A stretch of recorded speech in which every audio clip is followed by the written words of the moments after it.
మనతో పాటు మెదకెప్పి రఘునందన్ రావు ఉన్నారు. ఒక్కసారి మాట్లాడించే ప్రయత్నం చేద్దాం. రఘునందన్ రావు, ఒక వకీల్ సాబ్గా చెప్పండి, ఇప్పటికే కేసు కోర్టులో ఉంది. ఆ ముఖ్యమంత్రి అల్లార్జున్ కేసు పైన మాట్లాడారు. ఈరోజు మళ్ళీ విచారణకు పిలిచారు. విచారణకు పిలవచ్చా? కోర్టు ట్రయల్లో ఉండగా కేసుని పిలవచ్చు. పోలీసు వాళ్ళకి విస్తృతమైనటువంటి అధికారాలు ఉంటాయి. నేర ఆరోపణలు ఎదుర్కొని మధ్యంతర బెయిల్ తెచ్చుకొని, యాంటిసిపేటరీ బెయిల్ తెచ్చుకొని, లేదా బెయిల్ మీద ఉన్నటువంటి ముద్దాయిల్ని విచారణ కోసం ఎప్పుడైనా పిలిచేటువంటి అధికారం పోలీసు వాళ్ళకు ఉంటుంది. పిలవచ్చు. కానీ ప్రెస్ మీట్ పెట్టడం పట్ల కూడా చాలా అభ్యంతరాలు వ్యక్తం చేశారు. కానీ విచారణకు ఎందుకు పిలిచారు అనేది ఒక క్వశ్చన్ రేజ్ అయింది. So Allu Arjun press meet పెట్టడం తప్పు అయితే సివి ఆనంద్ ప్రెస్ మీట్ పెట్టడం కూడా తప్పు అవుతుంది గట్ల. అందుకని చెప్పి ముందు అల్లు అరవింద్ పదిక్క తప్పు చేసిండని చెప్తున్న సివి ఆనంద్, నేను కూడా ప్రెస్ మీట్ పెట్టి తప్పు చేసిన అని ముందు సివి ఆనంద్ గారు కూడా అంగీకరించాలి. గట్ల తప్పు కమిషనర్ చేస్తే ఒక రూలు, సినిమా యాక్టర్ చేస్తే ఒక రూలు, రఘునందన్ చేస్తే ఒక రూలు ఉండదు. తప్పు ఎవడు చేసినా తప్పు తప్పే. బీజేపీ కేసును రాజకీయంగా వాడుకుంటుందని కూడా చర్చ జరుగుతుంది. నిజంగా బీజేపీ వాడుకుంటుందా? కాంగ్రెస్ చేస్తుంది రాజకీయం కాదా అన్న? చేతగాని మీ అసమర్థ పాలన లోపల 886 మంది విద్యార్థులు గురుకులాలలో ప్రభుత్వం నడుపుతున్నటువంటి హాస్టళ్లలో అన్నం తిని 56 మంది చచ్చిపోయారన్న ఇయ్యాలటి దాకా. ఈ సావులన్నీ ప్రభుత్వ హత్యలు కాదా అన్న? వీటికి సమాధానం చెప్పడం చేతగాక రేవతి కుటుంబానికి అన్యాయం జరిగింది. రేవతి చనిపోవడం దురదృష్టకరం. శ్రీతేజకి 25 లక్షలు ఇవ్వడం అభినందనీయం. కానీ మరి గురుకులాలలో మీరు హత్య చేసిరు కదా, మీరు బువ్వవేటగా చంపారు కదా, వీళ్ళు కదా బడుగు బలహీన వర్గాలు, ఎస్సీలు, ఎస్టీలు, ట్రైబ్స్ వీళ్ళు కదా, వీళ్ళ పిల్లలు ఇంతమంది చచ్చిపోయినారు కదా. నిజంగా రేవంత్ రెడ్డి గారి ప్రజా పరిపాలన కొనసాగిస్తుంటే ఈ 56 మంది పిల్లల కుటుంబాలకు కూడా మనిషిగా 25 లక్షలు ఇచ్చి పాప పరిహారం చేసుకొని తప్పైందని చెప్పి పోయాడు ఉండాలి. ఒక్క ఎమ్మెల్యేనన్నా ఏళ్ళ దాకా పోయి హాస్టల్లో దీన్ని పడుకున్నాడా పిల్లలతోటి? హాస్టల్లో పరిస్థితి ఏముందనేది పరిశీలించిర్రా? ఇది చేయకుండా రాజకీయం చేస్తుంది కాంగ్రెస్ పార్టీ. వాళ్ళ దోస్తు అక్బరుద్దీన్ ఓవైతీ తోటి ప్రశ్న అడిగిపించుకొని అచ్చిరాని ఇంగ్లీష్ లోపల సగం హిందీ సగం ఇంగ్లీష్లో మాట్లాడి ఓ సినిమా హీరో గురించి, ఒక అరెస్ట్ గురించి 20 నిమిషాలు మాట్లాడడానికి ముఖ్యమంత్రికి టైం ఉంటుంది. కానీ ఇగో ఇంతమంది పిల్లలు చచ్చిపోతే మాత్రం ఈ పిల్లల గురించి అసెంబ్లీలో చర్చ పెట్టేందుకు ఈ రాష్ట్ర ప్రభుత్వానికి టైం లేదు. ఇది మేము మాట్లాడితే మేము రాజకీయం చేస్తూ ఉన్నాం. అవునా? కానీ పరామర్శిస్తలేరు తప్ప సినిమా వాళ్ళకు మద్దతు ఇస్తున్నారనే చర్చ కూడా. ఇప్పుడు రాష్ట్ర ప్రభుత్వం కక్ష కట్టి ఒక వ్యక్తిని బలహీనునిగా చేసి అరెస్ట్ చేయాలనుకున్నప్పుడు బరాబరి బలహీనుల పక్షాన భారతీయ జనతా పార్టీ నిలబడి కుటుంబాన్ని ఎందుకు పరామర్శించలేదనే క్వశ్చన్ వన్. ఎవరు? రేవతి కుటుంబాన్ని పరామర్శించారు? మీరెన్నడు పరామర్శించారు? నన్ను పరామర్శించలేని అడిగే నైతిక హక్కు నీకెక్కడిది? నువ్వు పరామర్శించింది ఎన్నడు? నువ్వు దాన్ని రాజకీయం చేయాలనుకున్న రోజు పరామర్శించినాం. మేము దాన్ని రాజకీయం చేయాలనుకోలేదు కాబట్టి మౌనంగా ఉన్నాం. మేము సాయం చేసినామా చేయలేదనే తర్వాత తెలుస్తుంది. నీకు తొందర ఎందుకు? నీలాగా మేము 25 లక్షలు ఇచ్చి బాగా ఊదుకుంటలేము ఇచ్చినామని. అది కూడా నీ ఇంట్లో సొమ్ము కాదు కదా. మంత్రి హోదాలో ఉండి సీతక్క మాట్లాడుతూ జాతీయ హోదాకు సంబంధించినటువంటి జాతీయ అవార్డు అనేది జైభీం సినిమాలో కాకుండా ఇటువంటి పోలీసులను కించపరిచే విధంగా ఉన్న సినిమాకు ఇవ్వడం ఏంటి? దీని వెనుక ఉన్నటువంటి మతలాభ ఏంది అని చెప్పి మిమ్మల్ని క్వశ్చన్ చేస్తుంది నేషనల్ పార్టీ. సో సీతక్క చెప్పినట్టు అవార్డులు మేము ఇవ్వలేము. దానికి ఒక జ్యూరీ ఉంటుంది. ఆ జ్యూరీ సెలెక్ట్ చేస్తే వాళ్ళు ఇస్తారు. కాబట్టి ఈ రాష్ట్రంలో ఇచ్చేటువంటి అవార్డుల గురించి మీరు సరిగా ఆలోచించుకొని ఇయ్యండి. కేంద్ర ప్రభుత్వం ఏం చేయాలి, ఆ జ్యూరీ సంస్థలు ఏం చేయాలంటే జ్యూరీ సంస్థలు చూస్తాయి. మేము పెద్దల సభకు ఎవరిని పంపాలో మాకు తెలుసు, పంపుతాం. మాకు రాజకీయం చేయడం తెలుసు. కాబట్టి మీ నుంచి నేర్చుకోవాల్సినంత దుస్థితిలో, కాంగ్రెస్ పార్టీ నుంచి నేర్చుకోవాల్సినటువంటి దుస్థితిలో ఈ రాజకీయ పార్టీలుగా భారతీయ జనతా పార్టీ లేదు. మీరు ఇవ్వలేదో అంబేద్కర్ పేరు మీద ఏదో యాత్ర చేస్తున్నాడు పిసిసి అధ్యక్షుడు. My question is straight. ఈ రాష్ట్ర సచివాలయం పక్కన ఈ దేశంలో అన్నిటికంటే పెద్దదైనటువంటి అంబేద్కర్ విగ్రహం ఉంది. ఎవరు పెట్టింది అనేది అవసరం లేదు. అంబేద్కర్ విగ్రహం దేశంలో పెద్దదైనటువంటి అంబేద్కర్ విగ్రహం తెలంగాణలో సెక్రటరియట్కే 100 గజాల దూరంలో ఉంది. మీరు చెప్పిన ప్రజాపాలనలో అంబేద్కర్ వారసులమని చెప్పుకుంటున్నటువంటి కాంగ్రెస్ పార్టీ నాయకులారా, ఎందుకు అంబేద్కర్ విగ్రహానికి ఇయ్యలదాకా నీ ముఖ్యమంత్రి పోయి దండేయలేదు? వర్ధంతికి జయంతికి తాళం ఎందుకు తీస్తలేరు? నాసంటోడు పోయి దండేస్తాడు. తాళం ఎందుకు వేసి పెట్టిరు అంబేద్కర్ విగ్రహం దగ్గర? దానికి ముందు సమాధానం చెప్పు. అంబేద్కర్ని అవమానించింది భారత రాజ్యాంగం అమల్లోకి వచ్చిన 1950 నుంచి అంబేద్కర్ కుటుంబాన్ని, అంబేద్కర్ ఎన్నికలలో పోటీ చేసినప్పుడు ప్రతి సందర్భంలో అవమానించినటువంటి పార్టీ ఏంటంటే కాంగ్రెస్ పార్టీ. నిజంగా చిత్తశుద్ధి ఉంటే మహేష్ కుమార్ గౌడ్ గారు ఇవాళ మీరు చేయాల్సినటువంటి ర్యాలీ అంబేద్కర్ విగ్రహం కాడికి పో. ఆడున్నటువంటి గేట్లకు తాళాలు తీపి ఆ అంబేద్కర్ని పెట్టినాక ఇవాళ మేము అధికారంలోకి వచ్చినాక ఒక్కసారి కూడా దండేయలేదు, మాది తప్పైందని చెప్పి చెంపలేసుకొని అంబేద్కర్ని క్షమాపణ కోరాల్సినటువంటి బాధ్యత కాంగ్రెస్ పార్టీది. ఎందుకు అంబేద్కర్ విగ్రహం కేసీఆర్ పెడితే పోవద్దా? మరి అట్లాంటి పంజగుట్ట చౌరస్తాలో కాంగ్రెస్ వాళ్ళు అంబేద్కర్ విగ్రహం పెట్టిరనుకో, ఇంకోరు పోరా? ఇంకో ఊరిలో ఇంకో పార్టీ వాళ్ళు అంబేద్కర్ విగ్రహం పెట్టిరనుకో, దండేయడం గౌరవించడం సంస్కారం కాదా? ఆ సంస్కారం కూడా లేనటువంటి పార్టీ కాంగ్రెస్ పార్టీ.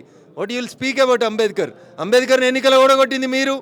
అంబేద్కర్ గారిని 2 సార్లు ప్రత్యక్ష ఎన్నికలలో ఓడగొట్టింది మీరు. అంబేద్కర్ మంత్రివర్గం నుంచి రాజీనామా చేసిపోయింది, అగెనెస్ట్గా నెహ్రూ గారికి అగెనెస్ట్గా పోయినరు. కాబట్టి కాంగ్రెస్కి అంబేద్కర్ పేరును ఉచ్చరించేటువంటి నైతిక హక్కు లేదు. జవహర్లాల్ నెహ్రూకి ఇచ్చుకున్నారు భారతరత్న, ఇందిరాగాంధీకి ఇచ్చుకున్నారు, రాజీవ్ గాంధీకి ఇచ్చిండ్రు, సచిన్ వాళ్ళకి ఇచ్చిర్రు, బతికిన వాళ్ళకి ఇచ్చిర్రు. కానీ భారత రాజ్యాంగ నిర్మాత బిఆర్ అంబేద్కర్కి కనీసం భారతరత్న ఇవ్వాలనేటువంటి ఆలోచన రానటువంటి దుర్మార్గమైన పార్టీ ఈ దేశం లేదని ఉందంటే అది కాంగ్రెస్. 100 ఎలుకల్ని తిన్న తర్వాత పిల్లి చెప్పిందంట కాశీకోయత్త అని. అట్లుంది ఇలా కాంగ్రెస్ పార్టీ అంబేద్కర్ పేరు స్మరిస్తే. సినీ ఇండస్ట్రీకి సంబంధించి కాస్త భయాందోళన సినీ ఇండస్ట్రీ ఉంది, ఒక్కొక్కరిని టార్గెట్ చేసి వస్తున్నారని. ఎందుకు ఇదంతా జరుగుతుంది? సినీ ఇండస్ట్రీ అల్లార్జున్ పరామర్శించడం వల్లనే అల్లార్జున్ కేసును మరింత స్ట్రాంగ్ చేశారని అనుకోవచ్చు. ఏమన్నా ఇవన్నీ ఉడత ఊపులు. ఈ ఉడత ఊపులకి హైదరాబాద్లో ఎవడు భయపడ్డాడు? రియల్ ఎస్టేట్ వాడు భయపడ్డాడు, ఐటీ రంగం భయపడ్డది, సినిమా వాళ్ళు భయపడ్డారు, ఎవరు భయపడ్డారు. భాగ్యనగరం విరాజిల్లుతుంది. ఇటువంటి ముఖ్యమంత్రులు 5 ఏళ్ళకు కూడా వస్తాడు పోతాడు. వీళ్ళ ఉడత ఊపులకు భయపడితే హైదరాబాద్లో ఏం డెవలప్మెంటే జరగదు. దేశంలో ఉన్న మెట్రో నగరాలల్లో నా భాగ్యనగరాన్ని మించిన నగరం ఇంకొకటి లేదు. దీన్ని ఎన్ని ఉడతలు ఊపినా, ఎంతమంది భయపట్టించినా ఈ భాగ్యనగరంలోంచి సినీ పరిశ్రమ పోదు, ఐటీ పరిశ్రమ పోదు, రియల్ ఎస్టేట్ పరిశ్రమ పోదు. కొంచెం స్పీడ్ బ్రేకర్లు వస్తుండొచ్చు అప్పుడప్పుడు. స్పీడ్ బ్రేకర్లను ఎక్కి బ్రేకర్లు రేవంత్ రెడ్డి వేస్తున్నాడా? ఆ స్పీడ్ బ్రేకర్ ఎవరు వేసినా ఆ స్పీడ్ బ్రేకర్లను ఎక్కి దాటేటువంటి శక్తి అన్ని రంగాలకి భాగ్యనగరం ఇస్తుంది, అందరికీ ఆశ్రయం ఇస్తుంది. కాబట్టి భాగ్యనగరంలో ఉన్న సినీ పరిశ్రమ ఏడుకోదు, భాగ్యనగరంలో ఉన్న రియల్ ఎస్టేట్ ఏడుకోదు, ఎవరు ఏడుకోరు, అందరూ విరాజిల్లుతారు, బాగుంటుంది అంతా. ఒక మాట, ప్రైవేట్ బ్రాంచాలకు సంబంధించి పెట్టుకునేటప్పుడు జాగ్రత్త, ఎక్కువ అనుమతించబోం, అటువంటి సంస్థల మీద కూడా చర్యలు తీసుకుంటామని సాక్షాత్తు సిపి చెప్తున్నారు. ఎట్లా చూస్తారు? ఇక ఉన్నట్టు మాట్లాడితే ఊరంతా కోపమడతారన్న, ఊరందరికి శత్రువు అవుతామన్న. ఈ బౌన్సర్లను పెట్టి పక్కన పెట్టి నూక్కునే కార్యక్రమాన్ని మొదలుపెట్టిందే పిసిసి అధ్యక్షుడు ఉన్నప్పుడు ఈ రేవంత్ రెడ్డి మొదలుపెట్టిండు. ఈయననే ఈ దుకాణం పెట్టిందే ఈయన, చుట్టూ నలుగురు పెట్టుకొని నూకూరి చేతులు కట్టుర్రి ఈ సంస్కృతికి తెరలేపిందే ఈయన. నిజంగా సివి ఆనంద్ అనడానికి ఏమన్నా ఉంటే బౌన్సర్ల వ్యవస్థను క్యాన్సిల్ చేయి, బౌన్సర్ల యూనిఫామ్లే ఏనియకు, గది చేయరాదు. ఇప్పుడు ఈయనే అల్లు అర్జున్ పంచాయతీకి బౌన్సర్ల పంచాయతీ ఎందుకు తెస్తావు? మీ కాంగ్రెస్ ఎమ్మెల్యేలు ఎంపీలు చాలా మంది బౌన్సర్లను 50-60 మందిని పెట్టి మొత్తం థియేటర్లను అదుపులోకి తీసుకొని తోసేశారు కాబట్టి అనేది అక్కడ దానివల్ల ఉధృతిగా జరిగింది. ఎందుకు ఇంటెలిజెన్స్ ఎందుకు వైఫల్యం చెందింది? సంధ్యా టాకీస్ గేట్ తీసినప్పుడు ఆ గేట్ తీసే కాడ యూనిఫామ్లో ఉన్న పోలీసు వాళ్ళు కనబడుతుర్రు. ఎందుకు తీసిర్రు గేటు తాళం వేసే ఉంచనుంటివి. ఓ క్రేన్ తీసుకొచ్చి బండ్లు టో చేస్తావు కదా, అట్లా సినిమా హీరోని టో చేసి తీసుకుపోనుంటివి. నీకు మల్టిపుల్ పవర్స్ ఉన్నాయి కదా సివి ఆనంద్ గారు, ఎందుకు నిద్రపోయినావు ఆ రోజు? సో నువ్వు ఏ స్టిచ్ ఇన్ టైమ్ సేవ్స్ 9 అని చెప్తారు. ఒక కుట్టేయాల్సిన చోట వేస్తే 9 కుట్లు అంగి చినిగిపోకుండా ఆగుతుంది. అది చేయలేదు పోలీసు వాళ్ళు. అది చేయక ఇయ్యలేదు అల్లు అర్జున్ మీద, రఘునందన్ మీద, ఇంకోళ్ళ మీద, భారతీయ జనతా పార్టీ మీద పడేడిస్తే ఏమొస్తుంది? So it is miserably the failure of Hyderabad police commissioner mister CV Anand. ఈ రాష్ట్ర ప్రభుత్వ వైఫల్యం వల్ల రేవతి నష్టపోయింది, రేవతి కుటుంబం నష్టపోయింది తప్ప ఇంకొకటి కాదు. కుటుంబాన్ని పరామర్శిస్తారా? హాస్పిటల్లో ఉన్న బాలుని రఘునందన్ రావు ఏమైనా పరామర్శించారా? ఇప్పుడు దీన్ని రాజకీయం చేయొద్దు అనుకుంటున్నాం కాబట్టి మేము మౌనంగా ఉంటున్నాం. ఆపదలో ఉన్న కుటుంబాన్ని ఎట్లా ఆదుకోవాలో మాకు తెలిసినంత ఇంకెవరికి తెలియదు. ఈ దేశంలో ప్రతి ఆపదలో ఉన్న పేదోన్ని, గరీబుల కుటుంబాన్ని మేమే ఆదుకున్నాం. భవిష్యత్తులో రేవతి కుటుంబాన్ని కూడా భారతీయ జనతా పార్టీ 100% అండగా నిలబడుతుంది, irrespective of politics. So coming to the point, Allu Arjun కేసుకి సంబంధించి పోలీసులు మేము ఏదైనా కార్యక్రమానికి పోతున్నామని తెలిస్తే ముందే మమ్మల్ని ఇంటి దగ్గరనే ప్రివెంటివ్ అరెస్ట్ చేస్తారు, గేట్ దాటకముందే అరెస్ట్ చేస్తారు, గేట్ లోపలికి వచ్చి కుర్చీలు వేసుకొని కూర్చొని చెప్తారు, సార్ మిమ్మల్ని ప్రివెంటివ్ అరెస్ట్ చేస్తున్నాం పోవద్దు అని చెప్పి. అట్లే ఆ రోజు జరిగినటువంటి సంఘటనలో ఒకవేళ సంధ్యా థియేటర్ యాజమాన్యము పోలీసుల నుంచి అనుమతి తీసుకోకపోతే అల్లు అర్జున్ గారిని ఇంటి దగ్గర ఆపాల్సింది, గేట్ దగ్గర అరెస్ట్ చేయాల్సింది, ఏదైనా చేయాల్సింది. చేయకుండా కొంత పోలీసులు కూడా ఆయనకు అభిమానులుగానో ఉత్సాహంగానో ఒక హీరో వచ్చిండనో ఇంత జరుగుతుందని ఎక్స్పెక్ట్ చేయక ఏదో తొందరపడి గేట్లు తీసిండ్రు. జరిగిన సంఘటన దురదృష్టకరం. రేవతి కుటుంబానికి ప్రగాఢమైనటువంటి సానుభూతిని, సంతాపాన్ని తెలియజేస్తున్నాం. ఆ తల్లిని, ఆ చెల్లెని తిరిగి తీసుకురాలేం, ఆ కొడుకు మనం అందించలేం. నిజంగా అది బాధాకరమైనటువంటి ఘటన.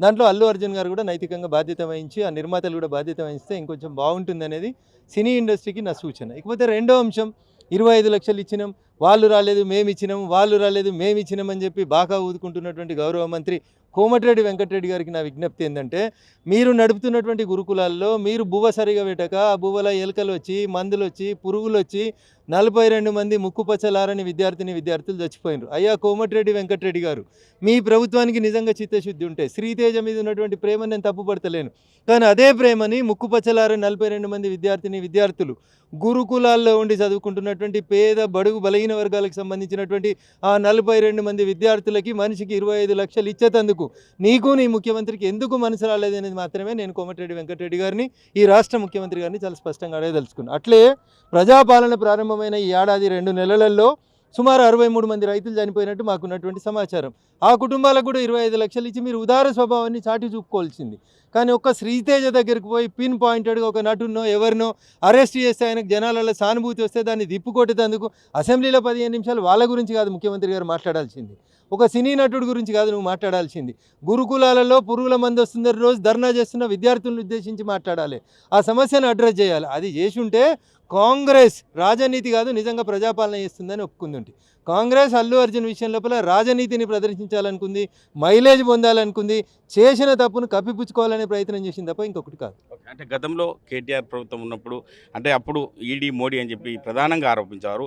ఇప్పుడు పరిస్థితిలో అటువంటి సందర్భాలు వస్తున్నాయి. అంటే నేను సవాలుకు సిద్ధమే అని చెప్పి ప్రత్యక్షంగా ఇటు కాంగ్రెస్ ప్రభుత్వానికి చెప్తున్నా కూడా కాంగ్రెస్ ప్రభుత్వం మొద్దు నిద్ర వీడుతుందని చెప్పుకోవచ్చు. ఆ విషయంలో బీజేపీ పార్టీ తరఫున మీరేం చెప్తారు సార్ ఆ విషయంలో? ఇప్పుడు పోలీసులు, కేసులు, ఈడీలు, ఎఫ్ఐఆర్లు ఇవన్నీ కూడా పార్టీలకు సంబంధం లేని అంశం. దయించి మహేష్ అన్న, తెలంగాణ సమాజం అర్థం చేసుకోవాల్సింది ఏంటంటే ఎఫ్ఐఆర్ అయితే చట్ట ప్రకారం మనం పోలీస్ స్టేషన్కి పోవాలి, కోర్టుకోవాలి, బెయిల్ తీసుకోవాలి, వకీళ్ళని పెట్టుకోవాలి, కొట్లాడుకోవాలి.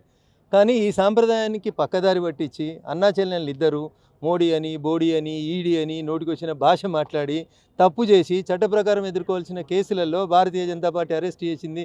భారతీయ జనతా పార్టీకి అరెస్ట్ చేసే అధికారం ఉంటుందా అన్న? రఘునందన్ మెదక్ ఎంపీగా వాళ్ళని అరెస్ట్ చేస్తాడా? చేసే అధికారం ఉంటుందా?